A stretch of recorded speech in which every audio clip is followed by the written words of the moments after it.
welcome back to Global Pay Fest 25. For those of you who have been with us since the start, thank you so much. And if you're just joining us, I'm Natalie Lloyd. I'm Customer Success Manager at JGA Recruitment, and I'm absolutely thrilled to be your host of today's France session. Global Pay Fest is JGA's 24-hour global payroll adventure for this year's Global Payroll Week. We're taking you all from Australia through to Argentina to tackle some of the world's most complex payroll systems. France's payroll system is famously detailed. Some say complex, others say elegant, but either way, it requires precision, local expertise, and super up-to-date knowledge.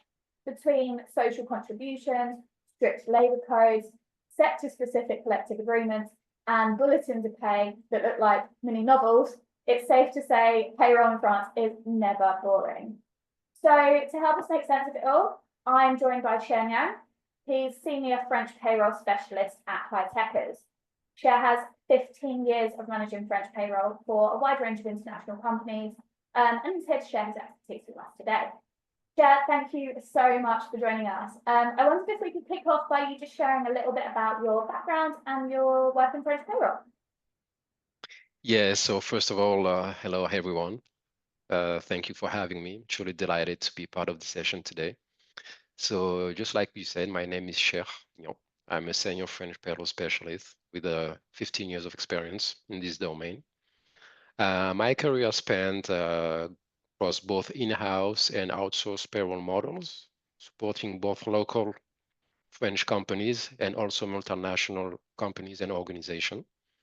Today, I'll be sharing insights and on the complexities and evolving landscape of French payroll.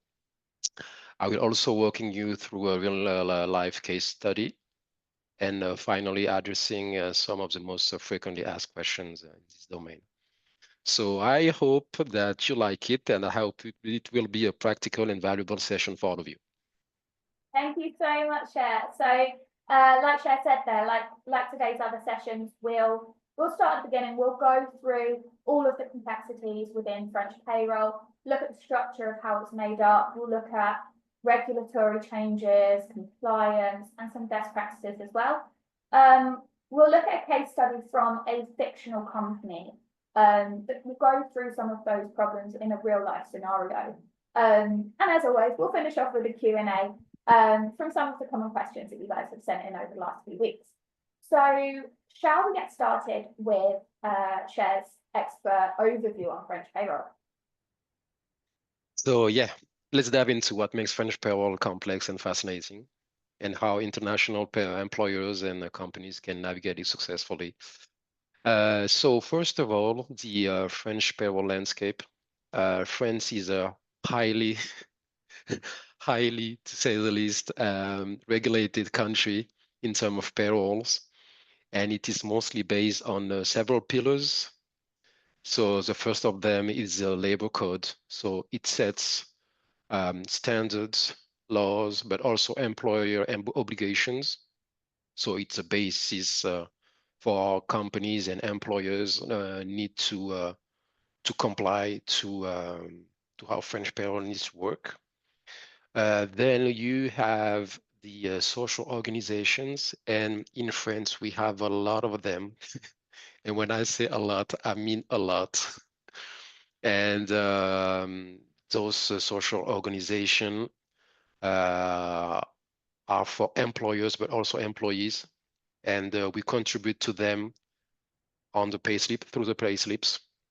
And those social organizations go to different funds, from the Social Security, URSSAF, but also retirement schemes, but also healthcare, life and disability, unemployment body, for example, for leavers, when they get their compensation with their paperwork, etc. After that, we have a key component, which is the collective bargaining agreement that we called in France Convention collective nationale. So basically, it is related to the activity of the company. Each collective bargaining agreement is determined by this activity. And these CBAs details a lot of practices, about sicknesses, absences, classifications, minimum for salaries, etc. So it's a lot out there. Also the working hours and how overtime works, for example. We also have a very important issue, which is the what is required in a pay slips. It is strictly regulated and detailed in the pay slips because some of you may know that, but the French authorities and organization can be very harsh in terms of penalties when you fail to comply. So it's very important to meet a certain threshold of obligations to meet in the pay slips. We also had the digitalized pay slips that the French governing bodies have encouraged a lot in the past few years to just to help employers get that in a more practical way instead of just the paper, which in some cases it would be lost. Sometimes it was just about the when you have issues with the posts, etc. So it is a more practical way to get and to provide pay slips to employees that they can go to more easily. After that, we have the top challenges in the French payroll. So the first one, because France is widely considered as one of the highest country in terms of social contribution load. You have a lot of contribution for employers and employee, but the biggest load and charges are assumed by the companies, and it can be very significant. So this is one of the top challenge. We also have a lot of contributions for different schemes. So social security, just like I said earlier, social security, healthcare, pension scheme, and you also have the training organizations. So all in all, we have a lot of contributions and social organization that we contribute to, and it also complexifies the pay slip, but also the way we declare the social contributions. Another challenge that we have in the French payroll is the collective bargaining agreements, but also the way we classify it. The CBAs are important. We have a lot of them. We can count it by the hundreds of them. And it is important to comply and to follow that, because when you misclassify, for example, an employee under the wrong job level, or if, for example, you put a wrong classification for salaries, you can be doing something that can have significant consequences on employees, and later on maybe legal disputes. So we, as payroll specialists in France, we make sure to have that with us at all times, and to make sure that we keep in touch with the updates. So after that, we also have a significant issue in France, which is the working time and the paid leaves, because employees are entitled to a certain amount of paid leave throughout the year. And this is something that is also strictly regulated, because we have the paid holidays, but we also have another scheme which is called the RTT, reduction of working time.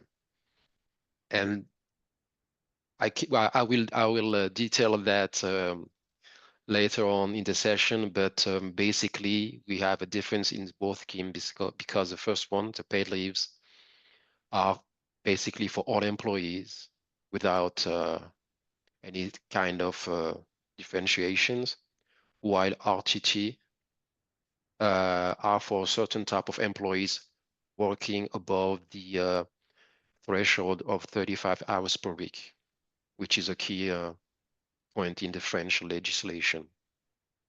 After that, we also have the complexity, because what we have in the contract in terms of salary, so the fixed amounts and the variables amounts, so bonuses, commissions, incentive pay. So it's often subject to specific rules, and we have to take that into account when we deal with that in the pay slips in terms of calculations, because the treatment must be very taken care of. Because, for example, in the pay slips, you have the basic salary that will be mentioned as such, and after that you will have the what we call the additionals, and the variables cannot be mixed in the basic, so you have to put detailed lines for each items. So also another important part. After that, we also have the termination procedures, also a key point in French payroll, a very sensitive issue, because I know in my past experience that some of my international clients used to have more easy rules to terminate employees, and were very taken aback when I had to explain how it works in France, because we have to follow a very formal legal process that include notices, interviews, how you determine indemnities, how you calculate it, and also the paperwork and documentation that you need to provide to the deliverer at the end of the contract. All that are strictly regulated, and you need to do the best you can to provide the more accurate information and details, just to avoid the employees to have issues with the unemployment body at the end of the contract, first of all, but also for the employers to have, for example, complaints after the contract if something is missing. So it's a key point also as well. We also had some important updates in French payroll based on the French legislation and several stuff that happened recently. So one of them was the net social amount that we call montant net social. So in 2023, French payslips had to show the standardized value to help employees. These employees will be able to use this information and to determine the eligibility for state benefits. For example, that we call, we have several bodies, for example, the CAF, and also some benefits that you can receive from social organization when you are, for example, in a parental leave and stuff like that. So this information in the payslip would be paramount for employees to provide to those organizations when they ask that. One of the updates also as well was the what we call prime Macron. So it's bonus inflation measures that allows a certain amount in inflation-linked bonuses that we call either prime Macron, the name of the president, but also prime de partage de la valeur. And this bonus was tax and contribution free under certain condition at some point. The scheme has recently changed a little bit, so the exemption is not like it used to be, but it's still interesting for employers if they want to use that for employees and to propose a better package, for example.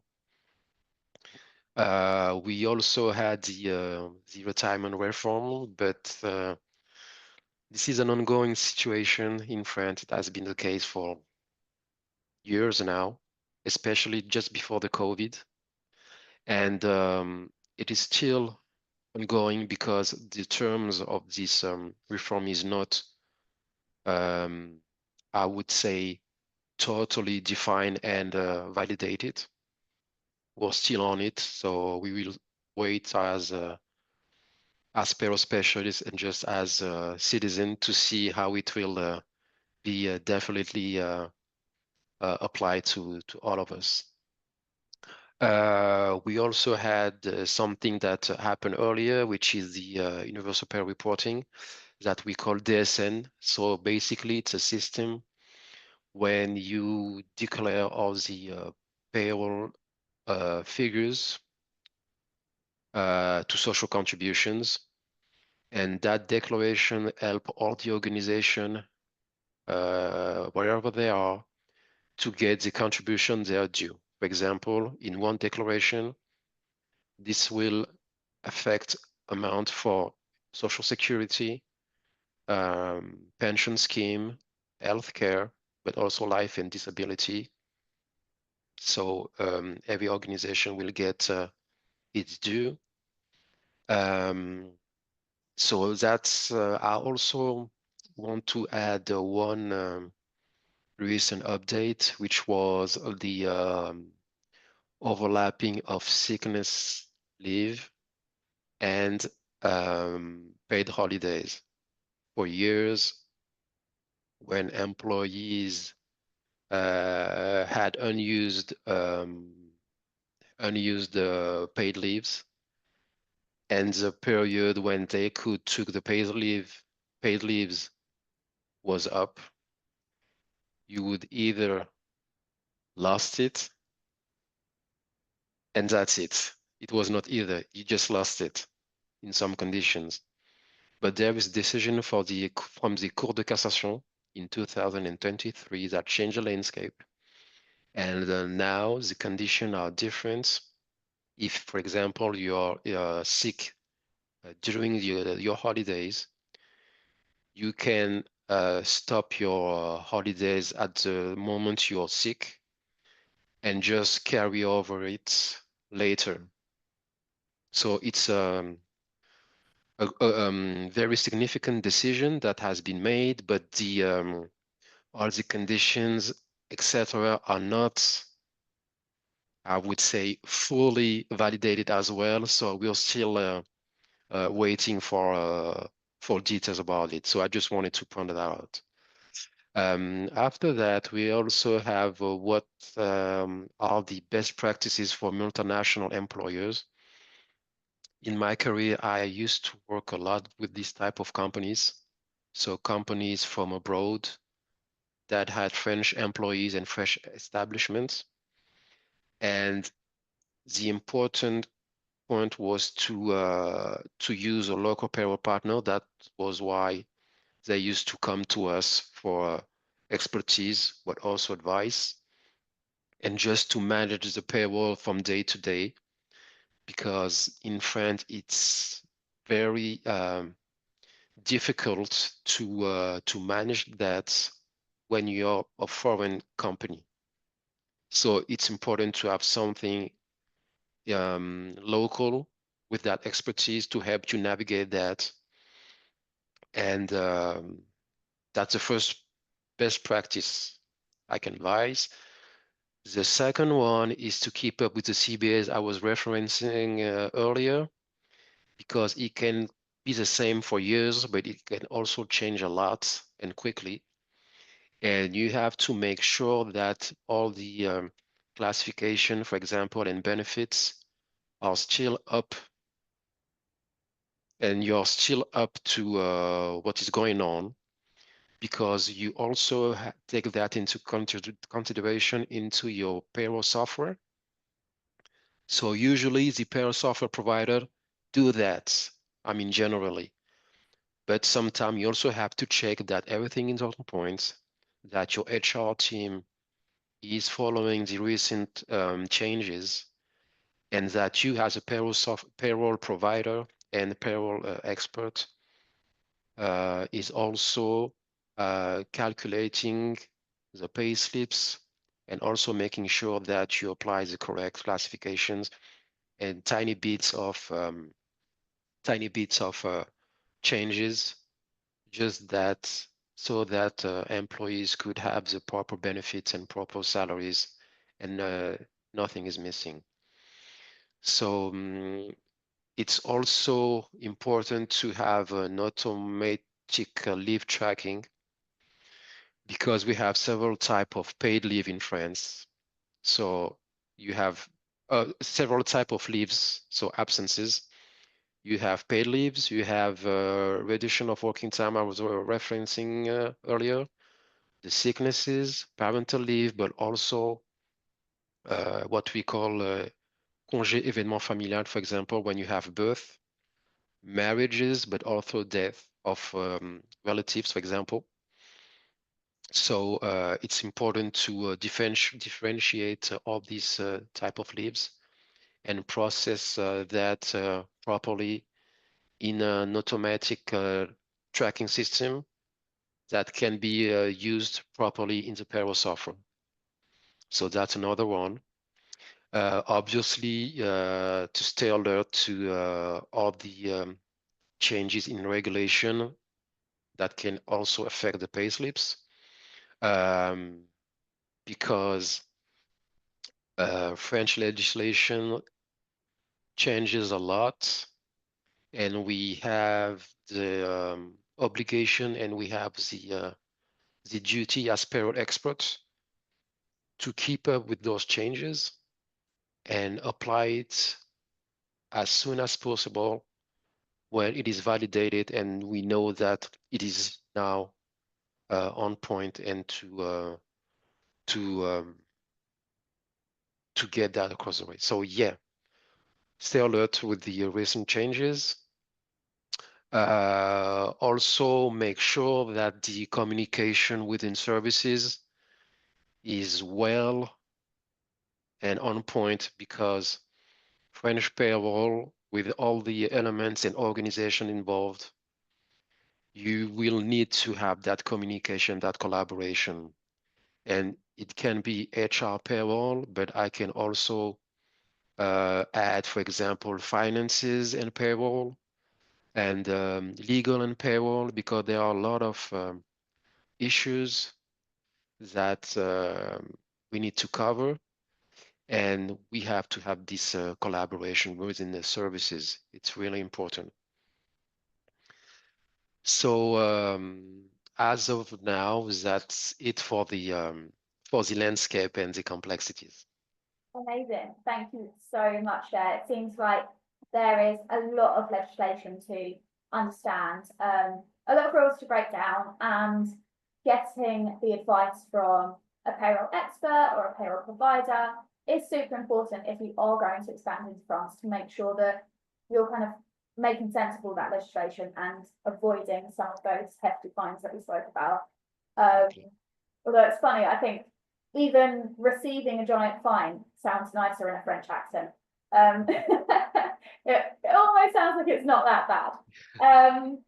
But we're going to run through a bit of a case study just to understand how some of those rules are used in real life scenarios. So, Shan, I know you've had a look through a case study for a fictional company called EcoSpark. They are a renewable energy startup. So they've recently opened a French branch. They've got 15 employees in Lyon. And yeah, I wondered if you just run through some of the challenges they're facing, and how you would kind of take action to resolve those issues as well. Yes, indeed. So for this company and this case study,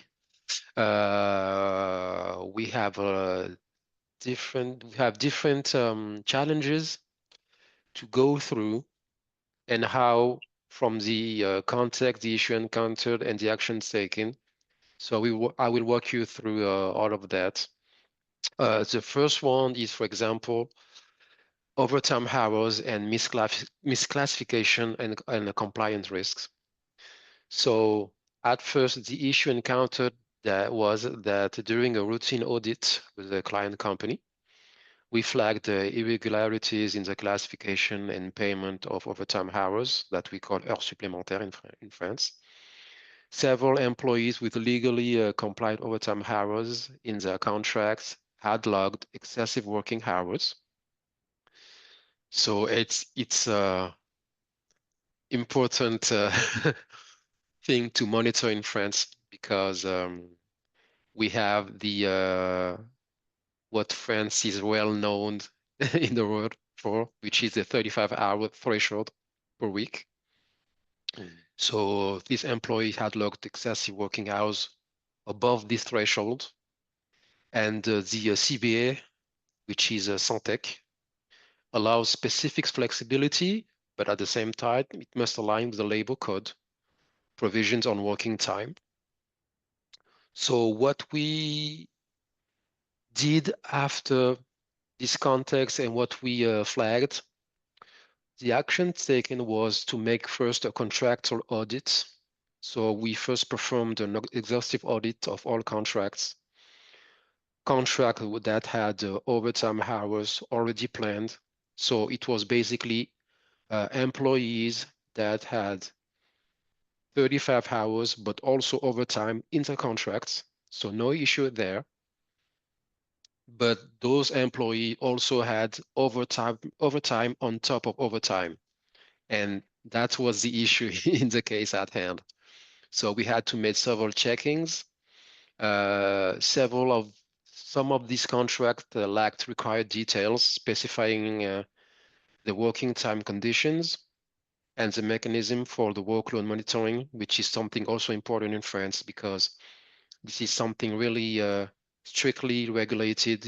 You cannot have employees working just hours and hours. There are strict hours that you can work, but there is also what we call the minimum rest between 2 working days.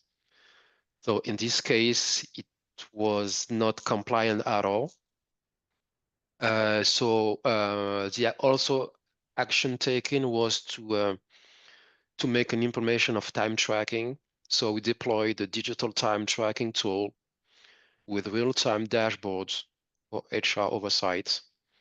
Because one of the issue in this case was that we were provided variables to process a payroll, but at the same time, employees had their own timesheet that they kept in Excel sheet, for example, and it was not there was some discrepancies, so we had to check that.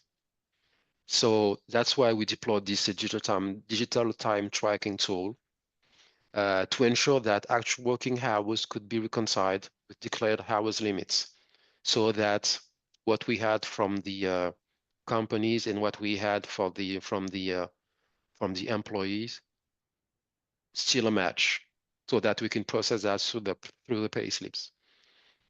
So the payroll rectification that we had to do was all hours exceeding the legal threshold were reclassified as overtime, and we calculated with applicable rates. What needs to be detailed and explained is in France, when you work overtime, those overtime hours are paid at a much higher rate than the 35 hours that you typically work, basically. So the first 8 hours beyond the 35 hours limit are paid at 125%, and all the hours thereafter are paid at the 150%. So that's why this is a very sensitive issue, that you have to check what all the overtime that had been truly worked. And an important part in this issue is in France, overtime hours are calculated from Monday to Sundays. It is not something that is monthly. You have to calculate it from Monday to Sundays, see if the 35 hours are being worked, what are the overtime, and it will determine what is the basic salary and what is the overtime salary with the appropriate rates to compensate the overtime. So that was the payroll rectification that we made. We recalculated all the overtime with applicable rates, and we also had to adjust and made an adjustment through what we call the DSN. So I referenced it earlier, that it is the monthly social declaration that we make for all the companies in France. It's basically a declaration of payroll figures, what has been paid to employees and to social organizations. So in this case, with all the amendment that we did on the overtime, the DSN were amended retroactively to declare additional contribution for affected employees. So this is the first issue we encountered. The second one was about the back pay to a former employee for commission earnings. So the context and the issue encountered was that in the first quarter of a specific year, the company informed us that a former high-performing sales employee had unpaid commissions from the third quarter and fourth quarter, but 2 years prior. So the company already left, but it was 2 years prior. The employee already left the company, but those adjustments and of commission needed to be processed through the pay slips. This is also something that is important in France. When an employee has already left, if he's still due salaries, even though he left the company, it can be 5 years ago, you had to process that through the pay slips because those amounts need to be declared to the social organization and the contribution paid to those organizations. So in this case, this is what we had to do. The actions taken were to reissue a payslip, a corrected payslips dated with the current month of when we did the payslips, but clearly referencing the retroactive period and nature of earnings. For example, it was called the rappel de commission for the period July to December 2027, for example. So in terms of social contributions, as per URSSAF and Social Security guidelines, contribution were applied based on the payment date, not the earnings period, which is very important. This means current social contribution and income tax brackets applied, potentially altering the net amount due. So it was also something that we had to really monitor when we calculated it, because we had social declaration, DSN, that were different from what we had because we had an employee who left the company, but we still process a payslip for this one. So you needed to make it appear on the payslips and on the social declaration. So this is what we had to do in terms of social contributions and declaration. And for the employee, in that case, we had to make a communication because he already left, but he was still in communication with his former employer. So we prepared a detailed breakdown that was provided to him to explain the different amounts, the net amount that differed from his expectations, because when he left the company, he had a certain withholding tax rate, but 2 years after that, it was not the same. I mean, obviously. So the payment was made via a secure wire transfer. He had all the information he needed, and the company did its part. And this case happened several times, the same employee, and we had to do exactly the same each time. So this is a case that it's kind of rare, but it can happen in French payroll. After that, we had another case which is about a US-based stock option plan for a French employee. So the issue we encountered that was that this employee, who was a high-level executive, he exercised US-granted non-qualified stock options under an American US plan with the vesting milestones.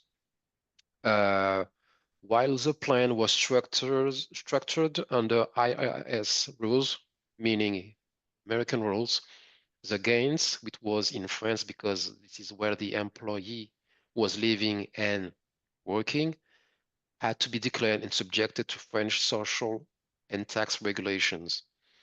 So the action we taken was to, first of all, it was about make a work of qualification of the plan. So we had discussion with our legal team and especially tax team that had to verify whether the plan qualified under a French plan scheme. And in this case, after several back and forth with our legal and tax team, it appeared that this plan was not qualified under French plan. So it was not approved by French tax authorities. That is not a problem either, but it changed the whole dynamic of how you will process it in the payslips. So an important component in this type of case with stock options is the fact that you have to identify the taxable events. In France, the taxable events occurs upon exercise, not the grants or the vesting of the stock options. So the employer had to assess the difference between the fair market value at exercise and the strike price. So that was the kind of technicalities that we had to go through. In this case, we were provided all the information. So basically, in terms of pay slips and in terms of how we processed this payment of stock option, we included it in a payslip as what we call avantage en nature, which is benefit in kind. So in this case, when you include a benefit in kind, you have the amount first in the gross section salary, subject to all the social contributions, and at the bottom of the payslips, the same amount that you had in the gross section was also deducted. So it was a plus minus, but you also add in the middle of the social contribution. So it's something very tricky to navigate. So we did that. After that, we also declare that as a benefit in kind in the social contribution declaration, DSN. And it was obviously subjected to social contributions, but also income tax.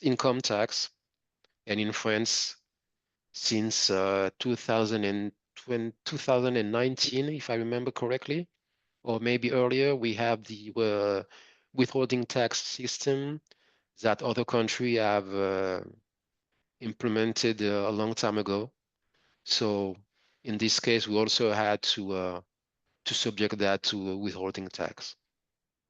So the DSN declaration was also correctly declared and processed to be legally compliant and to avoid social misclassification of this particular remuneration, because we have a lot of types of salaries, but stock options, it's a different beast. You cannot process it like that. You have a lot of steps that you need to follow before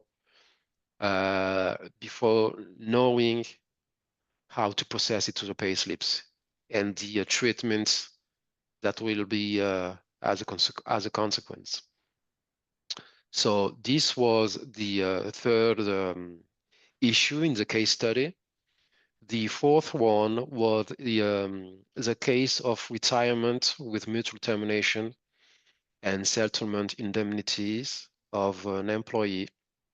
The issue we encountered was about a senior executive who reached the legal retirement age, and he opted to exit under a mutual termination agreement that we call rupture conventionnelle in France. We also had a one form of settlement agreements in the same termination that included the termination indemnity and a lump sum to avoid litigation. The challenge was to determine the social and tax treatment of each component, particularly with the retirement context, because it changes a lot between a mutual termination of an employee that is, for example, 40 years old and somebody that is in the age to retire. It changes a lot in terms of how you process it in the payslips. So the actions we taken, first of all, was to check the eligibility to retire for the employee.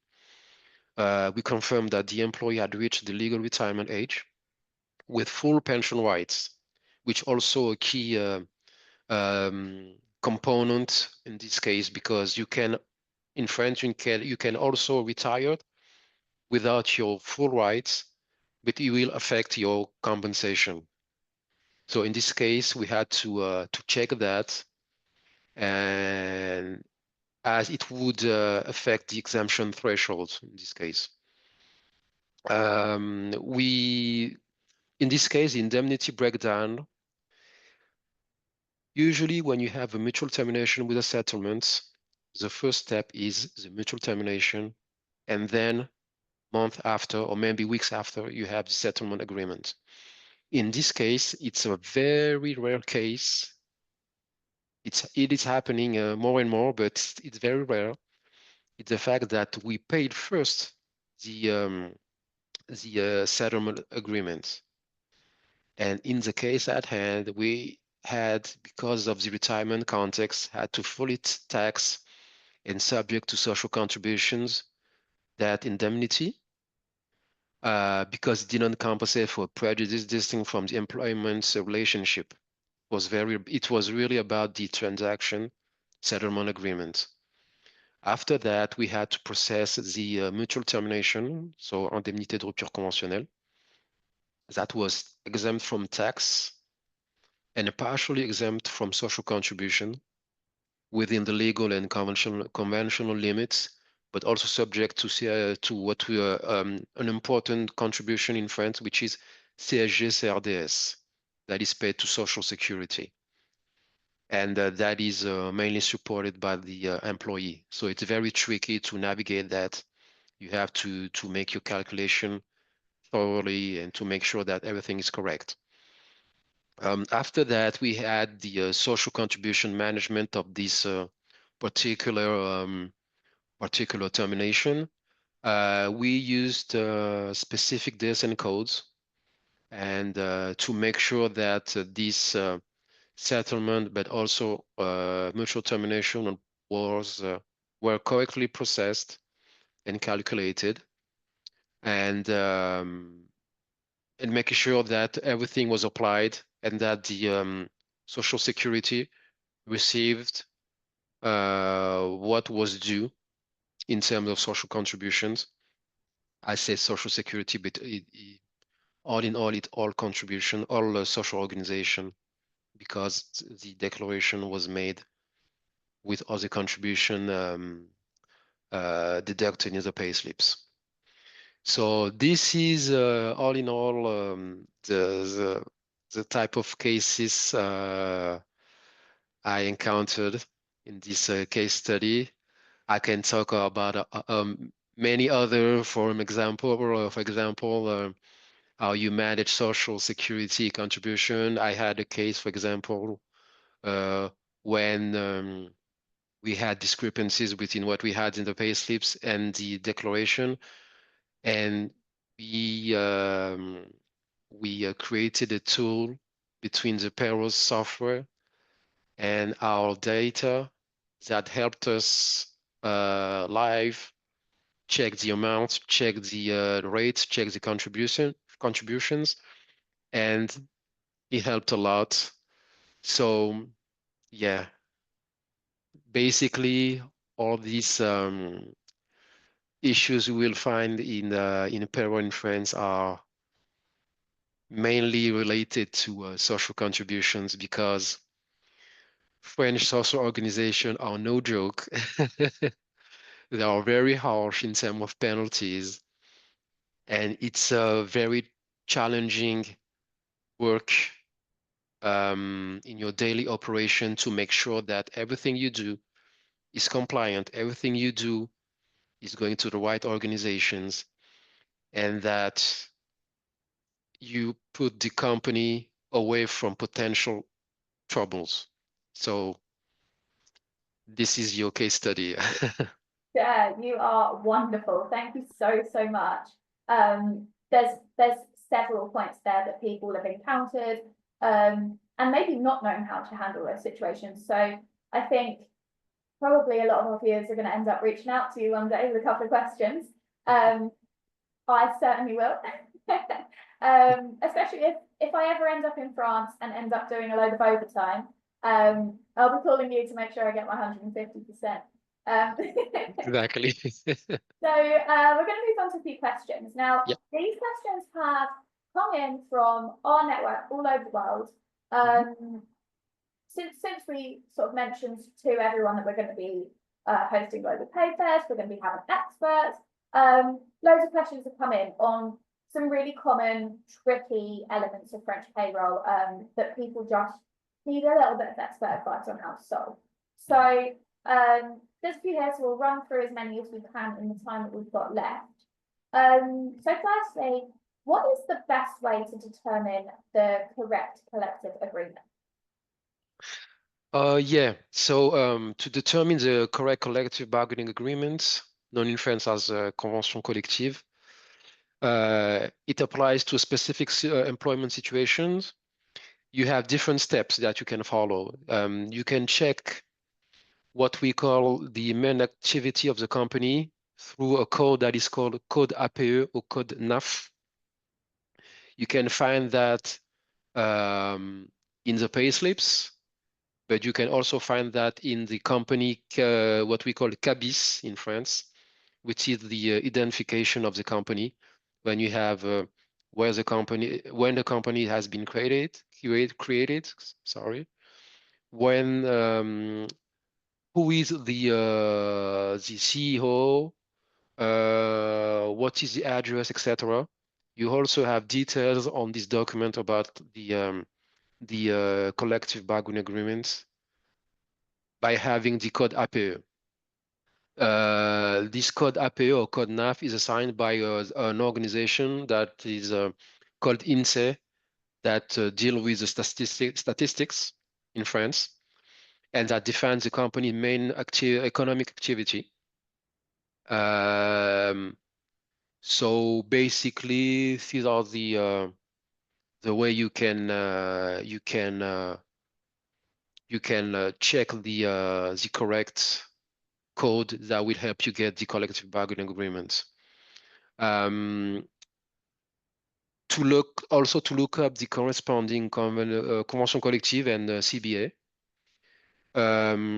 You can also use official website just like Légifrance or the Ministry of Labor's website. That is very well. When you can get this information in those websites, you will be able to find the correct convention collective, so CBA, with a code that is called IDCC. That is a specific code for specific activity. For example, in the conventions, in the CBA Syntec, we have IDCC, for example, 1486, for example. So it's also important to verify with the employer, because even with the code APE, there might be several CBAs possible depending on the specifics of the activity. And the employer must declare the applicable CBA on employee's payslip. In case of doubt, it might be useful to ask HR or consult the company's work council. It also is important to check sector-specific cases. Some companies apply a CBA sometimes that is not matching their APO code due to the nature of their core business. So it's very important to check that out and to make sure that it is a correct one that is applied to the company. I had, for example, in a past experience, a company where you had two CBA, but for the same company, and for people that were working closely together. One set of employees had one CBA and the other had another one, but it was determined after they made a thorough investigation and discussion with the legal team, and it was determined as well as such. So this is, in a nutshell, the how you can get, how you can find the correct CBA for your company. Thank you. And we touched on this next question very briefly in the case study. But I know obviously that company had maybe not done their commission process in the correct way. So Yep. how should commissions be handled in French payroll? So basically, in French payroll, commission, which is considered as a variable, are part of the salary. So it must be handled with the specific rules. And here is how they are typically managed in the pay slips. You need to first make sure that you determine the nature of the commissions. So just like I said, they are considered under French labor law as salary. So the consequence is that they are subject to social security contributions and income tax, just like fixed salary. So it's the same scheme. They also must be listed clearly on the pay slips each month they are paid. Those commissions can be paid monthly or quarterly or even deferred, depending on sales cycles. But the payment date and calculation method should be defined in the employment contract or commission plan. Deferred commissions must still follow some rules because it's strictly regulated. When they become due, they must be paid on the next payroll. So after that, in the pay slips, they appear in the gross salary section, just like fixed salary. And it's also included in the calculation of the social contribution, just like I said earlier, because it's a salary. It's also included in the calculation of paid leave rights, but also 13-month bonuses if applicable to your company. And also important point to be separated from fixed salary in the breakdown. So it will appear in different lines. Fixed salary, basic salary, commission, etc., etc. Super. And when it comes to paid leave, can you roll up paid leave or do you have to pay it out instead? In France, yes, indeed, you can, paid leave can sometimes be carried over or paid out, but it depends on the context. It depends on the context. So basically, I will just detail the both situation. The carrying over or roll over the paid leave, by default, paid leave must be used within 1 year after it is earned, which we call the leave-taking period. In some cases, unused days can be carried over if, and we have several cases and situations, if the employee was unable to take the leave, for example, in cases of illnesses, maternity leaves, etc. The collective bargaining agreement or company policy may also allow a longer period or automatic carryover of these paid leaves. This unused day can also be carried over if the employer, with his agreements, do just that. So you will be able to do that with the employer agreements, but it's a company policy, and usually it is something that has been discussed internally, and those policies are communicated to the employees to know how to deal with the unused paid leaves and how to navigate the paid leave period and how you should do them. After that, the paying out of the paid leaves. Paid leave can be paid out in two situations. The first one, the most common one, which is the upon termination of contract, um, in case of resignation, dismissal, retirement, other type of termination. Any unused paid leave is converted into a monetary compensation at the in the final pay slips, and it will appear in the paperwork that will be provided to the employees. And the second situation when you can pay out paid leaves in specific time savings account. In France, we called it compte épargne-temps. If the company has such a system where employees may save leave days and later convert them into money or time off. So in a nutshell, these are the situation where you can pay out paid leaves. Terrific. And another question here on paid leave. How do RTT days differ from regular paid leave? Yes, so in France, these are two different type of leaves with two different schemes. With own rules, own purpose, and as a payroll expert, you have to you have to be cognizant of the consequence of both scheme. So the first one, paid leaves, all employees are concerned in France. So that's the main thing.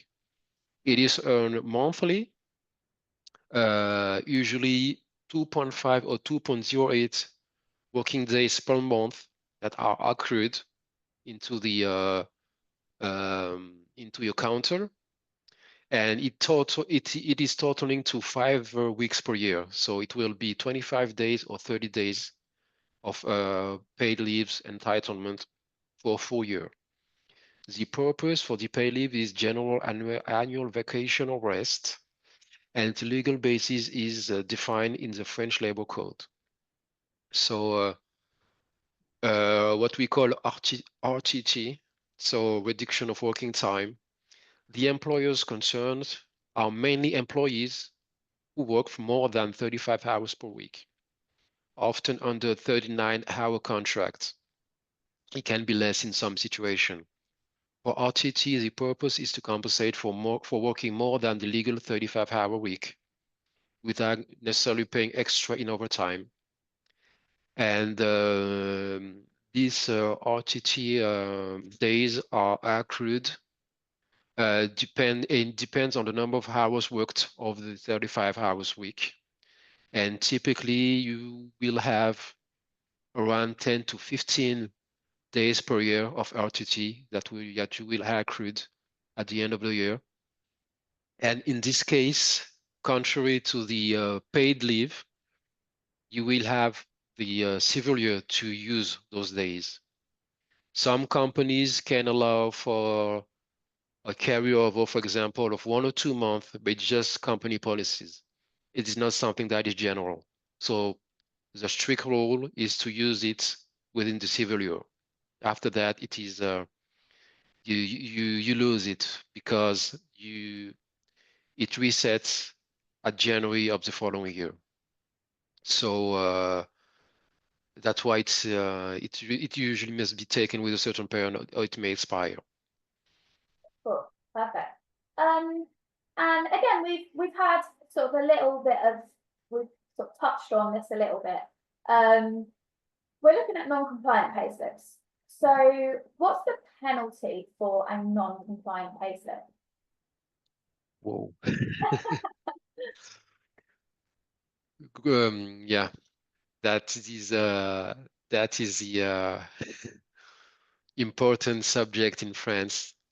Basically, what we all do as a payroll expert is to make sure that we avoid this part of the cycle. Issuing non-compliant payslips can lead to serious penalties for the employers. You have a wide range of sanctions and penalties. It can be first administrative fines, For example, fines for per payslip, per employee, and per month. So it can quickly add up and be significant for an employer. So, and the legal basis of that is obviously the French Labor Code. And also important to add that those fines are cumulative.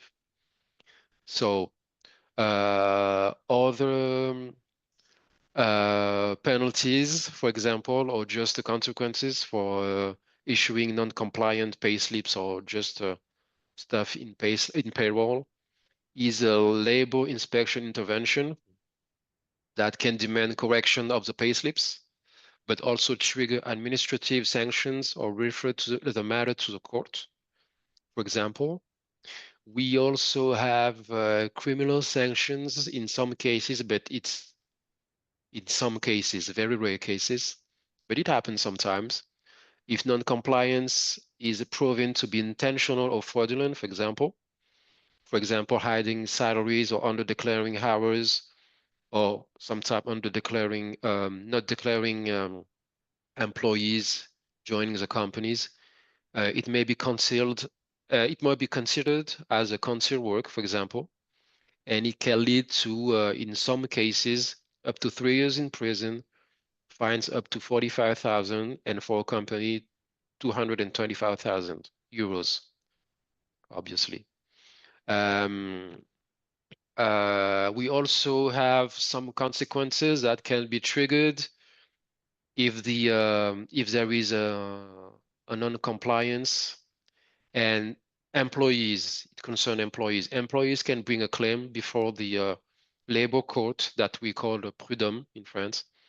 They can claim regularization of pay, back pay, or missing benefits, for example, bonuses over time, and stuff that were missing, and that they consulted lawyers and to get the compensation back. So this is another consequence. And the most important of all, it is the social security impact, because URSSAF Social Security can recalculate contribution and apply late payment penalties up to 5% surcharges and interest for late declaration, for example. So these are the range of sanction that you will find in the payroll landscape. So the most important part of our work as a payroll specialist is to make sure that everything is on point, compliant with the rules, to avoid all these unfortunate consequences. Definitely, I think, you know, some people think it's maybe expensive to get an expert involved or to work with payroll providers, but the proof is in the pudding there that getting it wrong can be much, much, much more expensive. Absolutely. Chair, thank you so much for what I would call an absolute deep dive into the complexities of French payroll. I think it's no secret that we could probably do a full 24 hours and still not uncover all of those little intricacies that you guys face in France. So this is definitely one for people who are either expanding into France or who even are already managing French payrolls and just want to upskill or brush up on their knowledge or train team members. I think this session is going to be super useful. So thank you so much. Your attention to detail is unreal. To our audience, merci. This was, you know, one of those sessions where you're really going to take something away from it. I know I have, and I don't even process French payroll. So, you know, it's going to be one of those that you can always revisit. And as always, you can count on the team at Hightekers to tell you exactly how to do it. So this session, along with all of the other sessions so far today, and all of our upcoming sessions will be available on demand after the event. Up next, I believe we're going to Italy, where my colleague Tom will meet with Marcio Grava to discuss like the complex TFR calculations. Italy, again, is one of those countries that has a super complex, super intricate payroll system. So make sure not to miss it. Grab a coffee. Share anything you want to share? Anything you want to share before we leave? Just thank you all for your time. Thank you, Natalie, for your time as well and your attention. French payroll is undeniably complex. It is widely considered as the most tricky country in terms of payroll in the world, but it's also an area where clear processes and strong collaboration can make a real difference between services.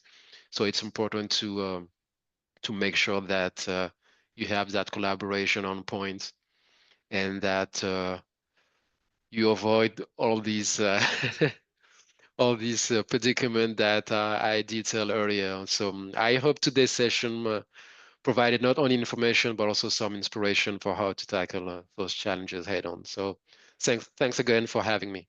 You're a superstar. Merci beaucoup. Yep, And all thanks. of our viewers joining in with Global Pay Fest, stay tuned. Tom's next, and I will see you and Hightekers in a couple of hours in Spain. Thank you. Bye. See you. Bye.